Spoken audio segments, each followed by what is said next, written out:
적게 심는 자는 적게 거두고 많이 심는 자는 많이 거둔다는 의미. 하나님께서는 성경 본문을 통해 무엇을 말씀하시는 것일까? 성경 본문의 핵심으로 바로 들어갑니다. 타브의 바이블 코어.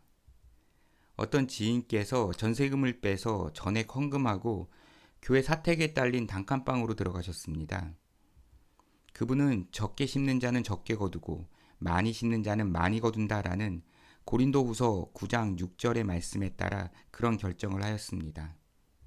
그분은 고린도후서 9장 6절을 헌금을 조금 하면 하나님께 보상을 조금 받고 많이 하면 많이 받는다고 해석하였습니다.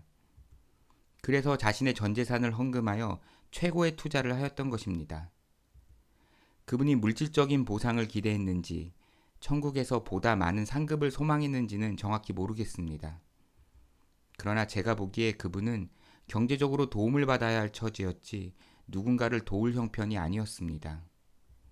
그분이 출석하던 교회는 예배당 건물 매입으로 상당한 채무에 시달리고 있었습니다. 아마도 그 헌금은 은행 이자로 사용되었을 것입니다. 적게 심는 자는 적게 거두고 많이 심는 자는 많이 거둔다. 과연 사도 바울은 헌금의 분량에 따라 보상이 다르다고 이야기한 것일까요? 오늘은 이 구절이 무슨 의미인지 알아보겠습니다. 고린도 교회 성도들은 예루살렘 교회 성도들의 형편이 어렵다는 소식을 듣고 경제적으로 돕기로 약속했습니다. 그래서 바울은 자신이 고린도 교회에 도착하기 전에 미리 구제금을 모아줄 것을 부탁합니다. 그러면서 적게 심는 자는 적게 거두고 많이 심는 자는 많이 거둔다라고 말합니다. 그리고 이어서 하나님께서 우리에게 은혜를 넘치게 주시는 분이라고 합니다. 그래서 6절이 연보를 조금 하면 보상을 조금 받고 많이 하면 많이 보상해 주신다는 의미로 들립니다. 그런데 원문을 보면 5절의 연보와 6절의 많이가 율로기아라는 같은 단어입니다.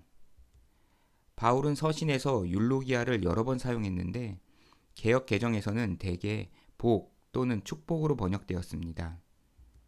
그 이유는 율로기아가 좋게 말함이라는 의미로 일반적인 뜻이 축복, 복, 찬양 등이기 때문입니다. 그런데 오늘 살펴보는 고린도후서 6장에서는 연보와 많이로 과감하게 의역이 되었습니다. 때문에 우리는 율로기아의 일반적인 뜻과 다른 연보와 많이라는 번역이 타당한지, 또한 바로 이어지는 동일한 문맥 안에 있는 같은 단어를 전혀 다른 뜻으로 이렇게 번역해도 괜찮은지 생각해 보아야 합니다. 6절에서 적게로 번역된 페이도메노스는 인색함 또는 아낌이라는 뜻입니다. 페이도메노스를 연보를 인색하게 낸다는 의미에서 적게로 번역하였습니다. 그래서 적게에 대응하여 율로기아를 많이로 번역한 것으로 보입니다. 그러자 6절이 연보의 분량에 따라 보상의 크기가 달라진다는 의미가 되었습니다. 그런데 적다는 의미를 지닌 올리고스라는 단어가 존재합니다. 바울은 앞선 문맥에서 적음을 의미하는 올리고스라는 단어를 사용했습니다.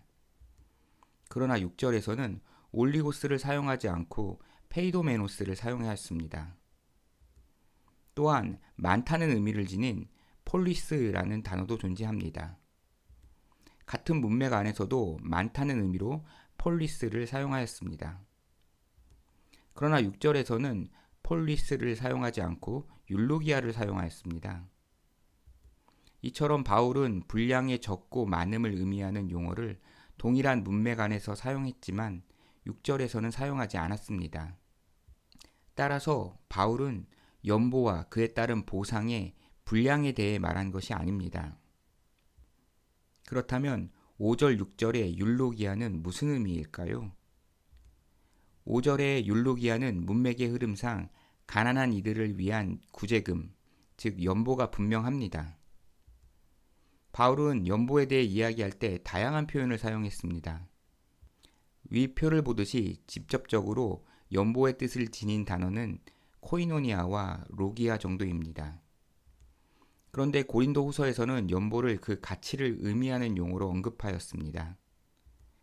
바울은 왜 연보를 이렇게 간접적으로 표현했을까요?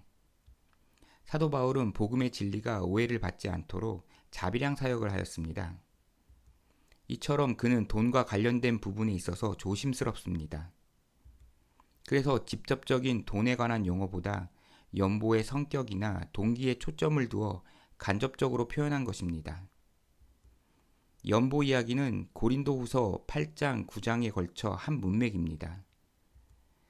바울은 8장 8절에서 연보에 대해 명령이 아니라며 사랑의 진실함을 언급했습니다.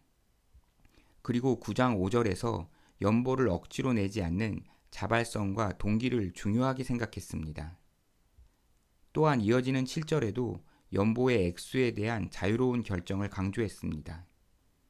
그런데 6절에서 연보의 분량에 따른 차등 보상에 대해 말하는 건 매우 어색합니다. 만약 바울이 6절에서 보다 많은 연보를 권한 것이라면 전후 문맥과 호응하지 않습니다. 그렇다면 페이도메노스를 심는 자는 페이도메노스를 거둘 것이고 율로기아를 심는 자는 율로기아를 거둘 것이라는 뜻은 무엇일까요? 이는 콩 심은 데 콩 나고 팥 심은 데 팥 난다는 속담과 같습니다. 그러니까 인색함을 심으면 인색함을 거둘 것이고 복을 심으면 복을 거둘 것이라는 의미입니다. 하나님께서 우리에게 풍성하게 주신 이유는 착한 일을 하게 하시려는 것입니다. 우리가 가난한 이들을 돕는 연보를 하더라도 하나님께서 먹고 사는데 부족하지 않도록 공급해 주실 것입니다. 따라서 연보를 조금 하면 경제적인 축복을 조금 주시고 연보를 많이 하면 경제적인 축복을 많이 해주신다는 생각은 오해입니다. 사도 바울은 그런 오해를 막고자 적게와 많이라는 단어가 있음에도 불구하고 6절에서 인색하게와 복이라는 단어를 사용한 것입니다. 요점은 복을 심는 자는 복을 거둔다입니다. 복을 심어서 얻게 되는 복은 9절의 영원한 의입니다. 10절의 의의 열매는 물질적인 대가가 아니라 연보로 다른 이들을 도운 의로운 일 자체를 가리킵니다. 이 의로운 일은 하나님께 의롭다는 평가를 받습니다. 예수님께서 아무도 건드리지 못하는 하늘에 보관하라고 말씀하신 보물이 바로 이 의입니다. 사도 바울은 고린도후서 9장 6절에서 연보한 분량에 따른 차등 보상을 설명한 것이 아닙니다. 복을 심은 자는 복을 거둘 것이라고 말했습니다. 하나님께서 가난한 이들을 돕는 선행과 마음에 대해 기억하십니다. 구제금으로 가난한 이들을 돕는 일은 의로운 일입니다. 그러한 연보는 각자 기쁨으로 자원하는 분량만큼 행하시면 됩니다. 선행을 위해 지출하더라도 우리의 삶에 부족하지 않게 하나님께서 공급해 주십니다. 한국교회에는 주님의 뜻에 따라 가난한 이들을 돕고자 하는 훌륭한 성도들이 많습니다. 다만 그러한 사랑의 헌금을 실제적인 도움의 손길로 보다 많이 사용하는 지혜가 가득하길 기대합니다. 지금까지 타브의 바이블 코어였습니다. 시청해 주셔서 감사합니다.